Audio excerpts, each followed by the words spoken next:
Hi guys, this is once again a fresh version of my quotes, my thoughts, my vision. As every day our thoughts metamorphose and get into better or worse. So this is my thought of the day: to learn English with expression that storm my heart all the day in profusion. So why let them fade away as illusions? Rather share them with you all and make each and every one a part of even my wit. My version: take life hilariously, take work diligently, take success evanescently, take criticism insouciantly, take only relationships seriously as it's an intrinsic and even experienced fact that in the absence of love, we all suffer grievously. Now you are wholly sorted out because priorities are clear, so come on, at least laugh generously. This is the way I even placate and appease my students who are dull, who are feeling let down or demotivated. So I would like you all also to adopt this method. Take life hilariously, जिंदगी को हंसी मजाक में ले लो. Take work diligently, काम हमेशा चुस्ती फुर्ती और अलर्टनेस के साथ करो. Take success evanescently मतलब आने जाने वाली चीज़ है, आज मेरे पास है कल आपके पास है. टेक क्रिटिसिज्म इंसुसियंटली का मतलब होता है कि नॉन कैलेंटली, बेपरवाही के साथ, मस्त मलंग की तरह अपने ही आराम में. तो जिसको परवाह नहीं, आप उसको कितना भी क्रिटिसाइज़ कर लो. टेक ओनली रिलेशनशिप सीरियसली, किसी का दिल मत दुखाओ, हमेशा प्यार से पेश आओ, अपने रिलेशनशिप में ठगी मत करो. It is an intrinsic, as it is an intrinsic मतलब inborn, जो हमारे अंदर है, innate and even experience fact, ये हमने खुद भी महसूस किया है, that in the absence of loved ones, इधर once होना चाहिए, वो मैं टाइपिंग में नहीं लिख पाई हूँ.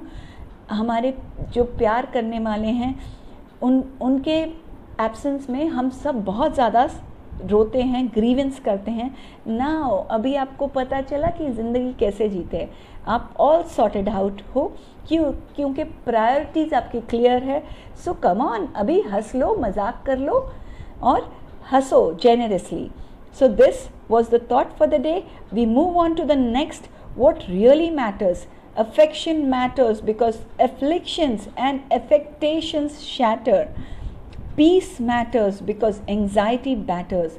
Bonding matters because loneliness leaves my heart empty and brain scattered. In short, you all matter, for without y'all, nobody would really flatter to make me feel so good and better. So this is for all of y'all जिन्होंने मेरी ज़िंदगी को इतना संवारा, इतना खूबसूरत बना दिया. What really matters, क्या मायने रखता है. अफेक्शन, प्यार मायने रखता है. बिकॉज अफ्लिक्शन जो वार पड़ते हैं, जो हमें कठिनाइयाँ महसूस होती है. और अफेक्टेशंस होता है नफ़रत. वो नफ़रत और जो हम पर अफ्लिक्शंस होते हैं, जो हार्मफुल चीज़ें होती है और जो हमको हेट करते हैं, वो हमें शैटर कर देते हैं, चूर चूर कर देते हैं. Piece matters. पीस मतलब शांति. बिकॉज एंग्जाइटी, हमें एंग्जाइटी अभी शैटर करना मतलब बिखेर देना. पीस, शांति हमको बहुत चाहिए होती है, क्योंकि एंग्जाइटी हमारी जो उत्सुकता, उथेलना इतना हमें कमज़ोर करती है, बैटर कर देती है. बैटर उसकी मार पड़ती है. बैटर करना यानी मारना. Bonding matters. बॉन्डिंग यानी यूनिटी, जॉइनिंग, एक दूसरे का साथ मैटर्स. क्योंकि लोनलीनेस, अकेलापन मेरे हार्ट को एम्प्टी कर देता है और ब्रेन मेरा स्कैटर हो जाता है, इधर उधर फैल जाता है. In short, you all matter. आप सब रियली मैटर करते हो.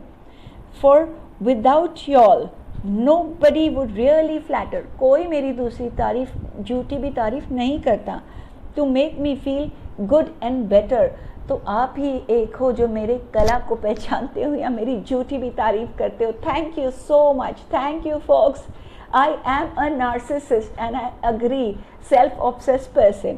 तो ये भी आप सबके लिए है मेरी तरफ से. Thank you so much for loving me this way. extolled imagination, altruistic absolution, moralistic education, these are virtues of rare constitution. So when the modern man tries of all the so-called only self-satiating implications, he will automatically resort back to the above attribution, as they truly promise divine intervention and complete restitution.